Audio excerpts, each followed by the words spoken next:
বড় ফেতনা হলো মিডিয়া ফেতনা। এটার গলত ব্যবহার হতেছে বিভিন্ন ইসলামী আপনার স্কলাররা, ইসলামী বিশ্লেষক, এরা জাতির ইমান আকিদা নষ্ট করতেছে বিভিন্নভাবে। আমাদের মধ্যে এই যে মুসলিম কাউন্সিল সংগঠনটা, আমি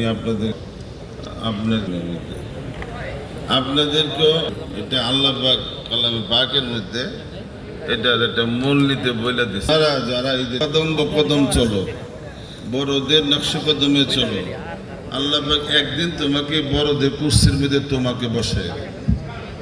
তো এই জন্য ভাই, আমরাও যাতে আমাদের পরবর্তী প্রজন্মের কাছে আমরা যাতে আকাবের হইতে, আর এর জন্য দুইটা এই মুসলিম কাউন্সিল, এটা আমি মাওলানা খালেদ সাইফুল্লাহ আইয়ুবীকে আমি সামনে বলতেছি না, আল্লাহ পাক তার মধ্যে এই তাওয়াজুর করতে আজকে সারা বাংলাদেশে এক করে ফেলাইছে, ঠিক না? যোগ্যতা দিচ্ছেন এবং মনে করতে পারি না যে এই সময় সমস্ত বাংলাদেশের মুরব্বীদেরকে